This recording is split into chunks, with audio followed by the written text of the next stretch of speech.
Hello, Potterheads!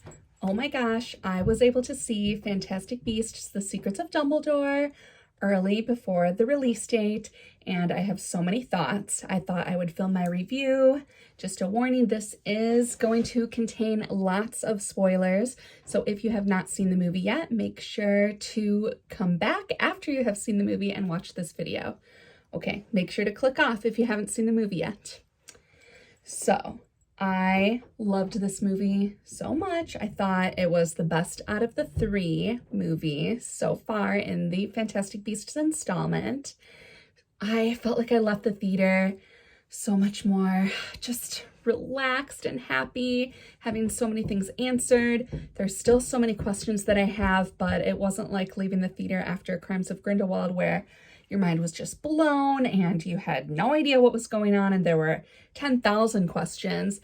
This really answered a lot of things and there were so many fun magical moments. I love the characters. I have so many thoughts and I can't wait to hear what everyone else thinks. So the movie starts where Dumbledore is meeting Grindelwald for tea. I did have some questions about this. I wasn't sure how that could happen. There were a lot of kind of in alter universe type worlds in this movie, and it seemed like this was not really happening. Maybe Dumbledore was imagining this scene. What do you guys think? I don't know if he has some kind of way for them to kind of meet where they're not really there, but it's almost like FaceTime and they feel like they're in person, like a virtual reality type of thing. So in this scene, we hear Dumbledore tell Grindelwald that he loved him and that is the only reason why he went along with all of his plans. And Grindelwald is kind of not agreeing with that, and he thinks that Dumbledore also wanted to change the world. So I hope that we see more of their past, more flashbacks from Dumbledore and Grindelwald in future movies to really see their conversations when they were youngsters planning all of this. I'd love to get more information. And another thing, later on when Dumbledore tells Newt all about the story of Ariana and Aberforth and the whole thing that went down where Ariana got killed, I really thought we were going to actually see a flashback with actors, not just hear the story from Dumbledore's point of view. So I was a little bit disappointed by that.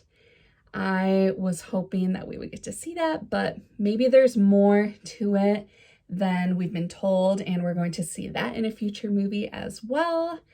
But I did love getting to see Ariana's portrait in Aberforth's pub. I thought the person who played Aberforth was amazing. Jude Law is also just the perfect Dumbledore. I'm always so impressed with him. He just really has the calming nature and is able to nail those lines and really sound like our Dumbledore that we know and love from the future. Another thing that I love about Dumbledore and his character in this movie is that he has his watch that is mentioned in the very first Harry Potter book. When he's going to drop Harry off at Privet Drive, he looks at a watch. I've always wondered what it was. It has little planets spinning around, and it says, it must have made sense to Dumbledore because he put it away and said, Hagrid's late. And that watch was never explained to us in the Potter series, but we got a glimpse of it in this movie. He opens it up and he actually sees Credence on the inside and then closes it. So I hope that we still get more of an explanation about the watch in the future, but that was a fun cameo of a reference from a book. Okay, let's talk about the big reveal. I cannot believe I've never thought of the fact before that Aberforth is Credence's father. I was shocked. I thought that the reveal of it was very low-key though, the way that it was revealed in the movie. Dumbledore just kind of whispers it to Aberforth and saying, oh, he's your son, and Newt overhears. So it wasn't like this grand reveal. Everyone in the theater was just like, wait, what? But that was still shocking. I don't know how I never thought of it, but I did the math and it makes sense. So Albus Dumbledore was born in 1881. I believe Aberforth was born around 1883 or 1884. And Credence was born in 1901, making Aberforth either 17 or 18 years old when Credence would have been born. And it says in this book, in the play script, that it is 1901 when we see the scene with Leda switching baby Corvus and baby Credence on the ship. It also says that Credence's aunt is the one that is with him, is the lady in the video. So I'm hoping that we get some clarity as to who she is. We didn't find out who Credence's mother was, but I thought it was interesting that Albus said that it was a girl from the Hollow, which is where they lived. And I don't know. Seems like the Potters have lived in the Hollow for many years, seeing as Ignotus is Harry's ancestor, and that means that they must have lived there for years and years and years. So maybe she's a Potter relative. Wouldn't that be crazy? I don't know. That we have no insight into who she could be right now, but I'm so excited to find out more about Credence's story. And it seems like they never knew that he existed, because they would have thought that baby Credence or Aurelius had died, and they didn't know that the babies were switched. I don't even know at what point Aberforth told Albus the truth, since Albus told Newt that he didn't confide in him and maybe didn't trust him. So maybe he finally did tell Albus, but told him that the baby had died. And then they only recently found out that he was still alive. My theory is that Albus figured it out through Leda, kind of, he put two and two together because he had seen her Bogart, and then she told him that her baby brother had died. Then Newt must have told him the full story and realized that his nephew, Aurelius / Credence, was on that same ship, and figured out that that was indeed his nephew. That is who Credence is. It's just so crazy that we finally know the truth after 3.5 years of this movie waiting, this movie delay in between. So that was a great reveal that we finally got to figure out. And I do wish that we were able to find out more about how this mirror worked between Credence and Aberforth. How did they make the connection between each other? Did Albus tell Aberforth that he was alive and that he was with Grindelwald, and somehow they were able to make this connection? And I'm assuming that Aberforth told Credence through the mirror the truth, but before that, I don't think that either of them knew. Okay, let's talk about some of the Fantastic Beasts. The Chillin is the cutest thing in the world, and I love that that wasn't in the trailer, so we didn't know what to expect. It was totally new, and it was so adorable. It reminded me of the stag and just all the deer references, the doe that we have in the story, and it was just so sweet and innocent. I love the whole scene when Newt is rescuing it, and Eddie Redmayne is just unbelievable when it comes to how he interacts with these creatures. He's just so sweet, and you can just see the emotion on his face and how much he cares for them. Eddie Redmayne just plays Newt so well. He's just so sweet and innocent. I love his character. I'm also wondering what kind of weird dark arts spell Grindelwald did on the Chillin that Credence brought to him. He killed it and brought it back to life so that it would have the ability to bow to him and only see the good in Grindelwald when it came to who it would bow to. So I thought that was a little weird. Definitely some dark magic going on, bringing it back to life.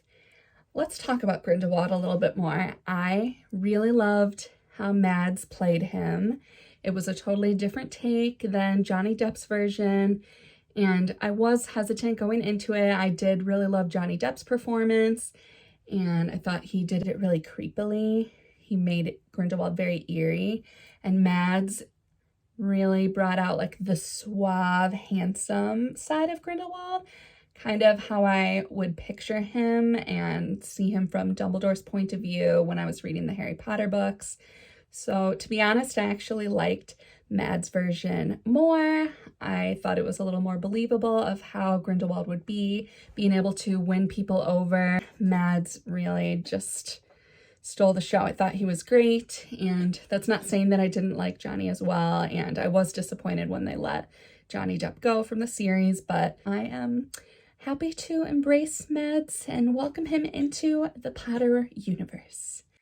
Another thing I loved about this movie is that we got to travel to so many different places, South America and Germany and United States and New York, just going all over the place, obviously England. I love how they showed all of the different ministries of magic in different countries, all coming together and watching the election.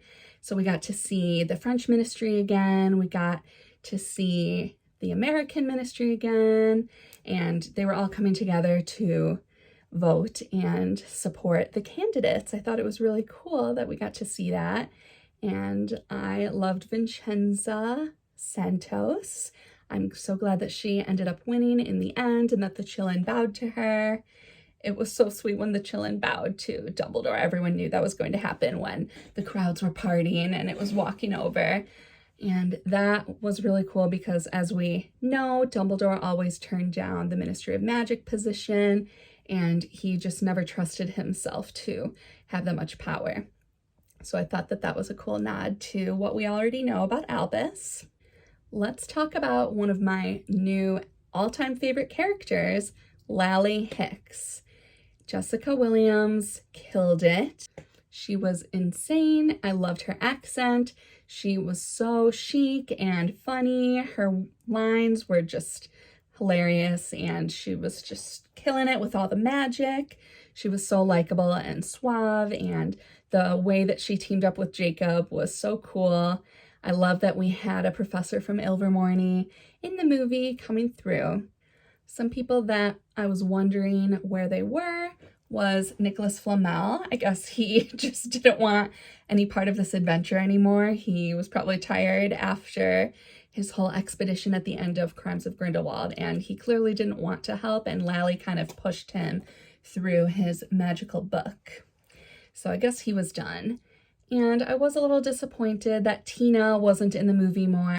However, the scene at the end with her meeting up with Newt just made up for it. It was so, so sweet when they finally saw each other, and clearly they've been corresponding this whole time and will end up together. So that just made up for lost time, and it made sense that she would be in America being the head of the Auror office. That was really cool. So I wonder how it's going to work, if they're going to do long distance in the future. Eventually, we know from the original Fantastic Beasts book that they do get married. So I wonder when that's going to be and where they are going to live. So I also loved the team that Dumbledore put together, and I loved how mysterious it was. Nobody knew the plan that was happening. They weren't sure who was doing what. I thought that Bunty was awesome in this. I'm glad that we got to see more of her character. She was great. You know, she was only in Crimes of Grindelwald for a minute or two, and you know, I feel like everyone in the community kind of was laughing at her and like, oh, who is this silly character that's just obsessed with Newt? But I'm so glad that she was back and just really doing her part. Clearly Dumbledore trusts her, and I loved the scene when she was going into the suitcase shop and having it replicated. She was very responsible and she did a great job. I loved that at the end she was the one to deliver the Chillin, and I had a feeling that her case held the Chillin. If you watch that scene again when they have all the cases around and they're in the room of requirement, Dumbledore kind of shakes his head to Jacob as if he does not want him to take that case, implying that the Chillin is in that case. So Jacob takes a different one. I think Dumbledore did that on purpose so that Newt would take that case and think that he had the Chillin, which is exactly what Newt does. However, the Chillin was never in that case. It was in the case that Bunty was standing next to the entire time, kind of blocking it so that no one else would have grabbed it anyway. I thought that was so cool. I did see the movie twice, so I was looking for more details the second time around. I saw it on April 5th and April 6th, and I am going to see it again on opening night, which is going to be the midnight showing, which is actually 7 p.m. on April 14th. So I will post this after the opening day on the 15th so that everyone has a chance to see the movie first, and then you can come watch this and discuss it with me. Another character that I absolutely love is Theseus. I loved his relationship with Newt in this movie. I felt like they were bonded together more as brothers on this mission, but they still have some little bickering moments, which is so cute. The scene where Newt is rescuing him from prison, it's like the German Azkaban, I guess, was hilarious and so funny with the creatures, with the manticores, and the whole dance that they had to do. That was just so funny. The music was great. Perfect scene. And Teddy and Pickett coming to the rescue were so cute. Oh my gosh, the part when the Niffler was going to catch Pickett, it looked like it, and Pickett holds out his hand and he's really grabbing the coins. That was just epic. Perfect filming. I loved it. But I loved the moment with Theseus and Newt holding hands when they got to Hogwarts through the portkey. That was just adorable. So I guess the special tie that Theseus got from Dumbledore was a portkey. I think it had a phoenix on it. I'll have to look more carefully next time I watch the movie. So that was really neat. I did love that they were at Hogwarts in the Great Hall. The scene with the Slytherins giving Jacob the cockroach clusters was really cute. I'm still not sure why McGonagall is there. I know, I guess it's not canon that she was born in 1935, even though it did say it on Pottermore at one point. I guess they're just not going to explain. I was really hopeful that they would explain why she was there. Maybe there was a time turner, but I think that they honestly just changed her age to make her older. And I don't know. I feel defeated about it. Maybe we'll see something in the next movie, but it seems like McGonagall is just suddenly a lot older than we ever thought she was. Anyway, the actress who plays her is so good. She really gets the accent and has the look, so it is fun to see her. And I like that we get to see her come to the Hogshead to talk with Aberforth and Albus. That's a cute little scene that they have together. I love the whole opening shot where we get to see Hogsmeade. Seeing all of the familiar places is really special and nostalgic, of course, for all of us Potterheads. Let's talk about Jacob, our favorite Muggle, getting a wand. That was the cutest ever. I was wondering before the movie if he did have any magical blood in him, but now it's clear that he was just having the wand for show so that he could fit in with everyone. And I love that Dumbledore lets him keep it in the end. That is so cool. He's so excited, as all of us would be if we were given a wand.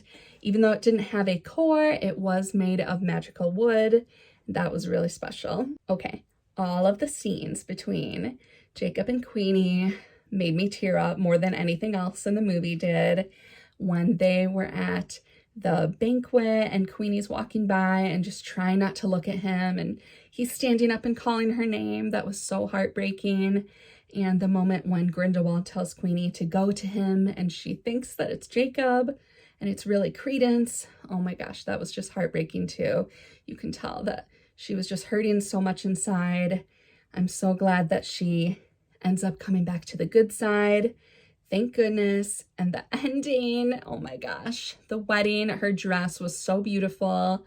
I'm so glad that Jacob agreed to marry her and they lived happily ever after, walking out of that theater, seeing that special moment, and Dumbledore walking down the street and just taking it all in. It was such a great ending to the movie. Just left you feeling so warm and cozy inside, and it was perfect, perfect, perfect. Another character I wanted to talk about is Yusuf. I love that he joined the team with all of the good guys and that Dumbledore trusted him.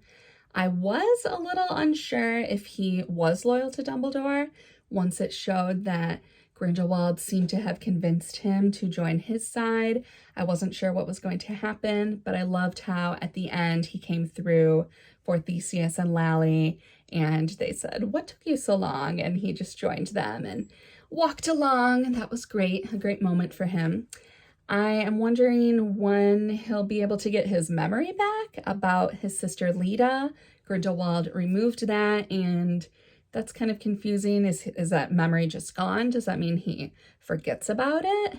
That's kind of confusing. So I guess when you take your memories out and put it in the pensieve, you aren't remembering them at that moment.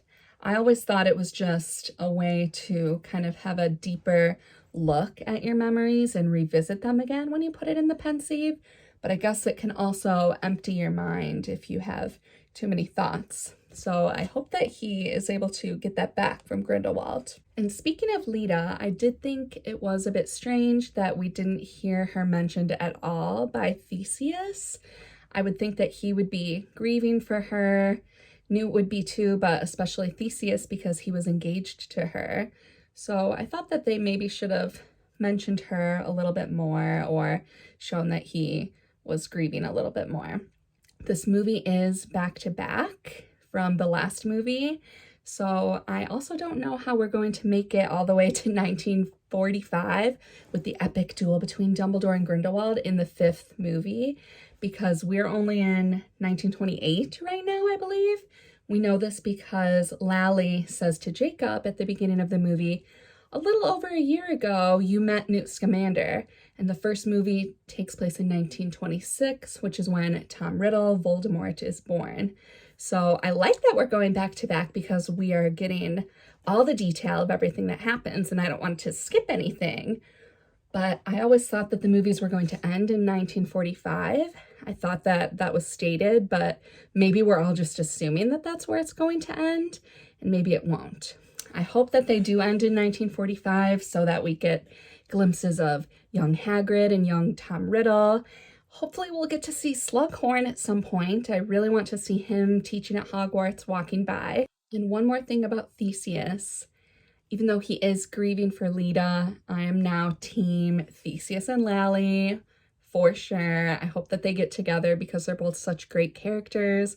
What would their ship name be? Thalali, Lallius, I don't know, but hashtag to whatever their ship name is because they would be so cute together. And yeah, I hope that it happens. Lally is just such a great character. I'll keep saying it. She's definitely in my top 10 favorite characters now. All of her lines were just so fun. I especially love when she said to Bunty, like, "See ya, Bunty girl." She's just so sassy, super cute. I hope that she stays a main character throughout the rest of the series. I have so many favorite scenes from this movie. I already mentioned the Manticore dance, the wedding at the end, everything with Queenie and Jacob. I also loved when the suitcases all opened. They were the ones that didn't have the chillin' in them. So there were pastries inside and snitches and books and everything was flying everywhere. And we got to hear the familiar music from Harry Potter movies. Another scene that I loved was when Jacob holds up his wand and Lally enchants it to make it look like he is the one performing magic and Grindelwald thinks that he is the assassin. I thought that was cool because Lally kind of knew what to do since Dumbledore had said ahead of time, "Oh, there might be an assassin while you're there." So he just knows everything, or he was just hinting at it to make sure Lally knew to enchant Jacob's wand in that moment. And I thought that scene was so cool, how Queenie helps him and they're just climbing on this staircase made out of paper, and the effects are epic in that scene. I thought it was so beautifully done. Another epic scene was the fight between Credence and Albus. Oh my gosh. I guess he used the Deluminator to transport them into this alternate universe or kind of shielded area where they could fight and it wouldn't affect the Muggle world. That was really cool. Credence looked so powerful there, and it was so awesome to just see Albus just barely raise his hand, raise his wand, and be able to stop him so easily when he's clearly so powerful. That was amazing to see the true force that is Albus Dumbledore and see all that he can do and just see the love that he had for his nephew in that moment. That was really cool when we got to see how Grindelwald had definitely lied to Credence, and it kept us wondering what was going to be the reveal. I also loved Credence's hair in this movie. He definitely had the Snape vibes. I loved that it was long and kind of creepy and greasy. He looked very vulnerable at the same time as being powerful. I do wish we could have seen the exact moment when everyone found out the truth about Credence. I wanted to see the very first conversation between Albus and Aberforth about it, and the very first conversation between Aberforth and Credence. How did he get in contact with him? And I wanted to see more of a conversation between the two of them at the end when he tells Credence to come home. But that was such a tender moment when he was bringing him back to stay with him. Clearly we know that Credence isn't going to live long since he is in Obscurus, and since we don't see or hear of him in the Potter universe, it's pretty obvious that he isn't going to make it through the end of the Fantastic Beasts series, which is really sad. I'm wondering if Aurelius is really his name. Was that the name given to him? And how did Grindelwald know about it? If this was after the fact that Ariana was killed and Grindelwald probably wasn't speaking to Albus anymore, I wonder how he knew the truth. Did he just find out some details and make up the name? There's still so many questions left. I have so many, and I can't wait to find out more. A few other things that were great about this movie was Albus officially confirming that Ariana was an Obscurial, which everybody already knew, but we never had it officially confirmed. So it was nice to finally have that laid out as canon for us. I did love that they went into the Room of Requirement, showing that Albus knew about the room all along and lied to Harry, surprise, surprise, in the Goblet of Fire when he said, "Oh, I stumbled across a room that had chamber pots and I never knew it was there," even though he clearly knew the secret and knew that the room was there all along. I guess we never found out about Aberforth's goat obsession. I was hoping that we would get some explanation as to what that's all about, but no goats were mentioned in this film unless I missed it. I did like seeing the bickering between Aberforth and Albus, the scene where Albus is remembering Ariana and Aberforth is saying, "I know, I was there. I saw everything that you saw, Albus." It's very true to what we know about their relationship. Okay, I haven't even talked about the Blood Pact yet. I did suspect that it would get destroyed in this movie, and it did. I thought that the way that it was destroyed at the end was super cool, how it was all about love, which is what made it, and that's what destroyed it in the end. Grindelwald acted on hate and sought to kill Credence, and Albus and Aberforth both tried to protect him, and since he is a Dumbledore, maybe that had something to do with it, that he was acting out against a Dumbledore, and all their spells met, and it was this epic moment, and the Blood Pact was destroyed. And I guess we should call it fate, like Albus said. I loved the scene at the beginning when the chain was choking Albus's wrist, and it was just digging into his skin. And that was just because he was thinking about destroying it. So I guess it had really powerful repercussions and serious consequences if it were to be destroyed in a way other than the way it was destroyed. I guess that was very lucky how it happened. So now I'm wondering, why does Albus not have a huge fight with Grindelwald until 1945? If this is 1927, 1928, and the Blood Pact is destroyed, why does it take so long for him to stop Grindelwald? I think because he still loves him, and maybe Grindelwald goes into hiding for a long time. I am so curious to find out what happens with all of those years in between. Maybe they do have some fights and nothing comes of it. Another part I love is the end when Bunty is looking at Newt, and you can tell that she just loves him, but she knows that he really, really loves Tina. And she says something along the lines of, sometimes you just know. And it seems like her just giving in to the fact that she is not going to end up with Newt, but she cares about him and would do anything to help him and Dumbledore and always do the right thing.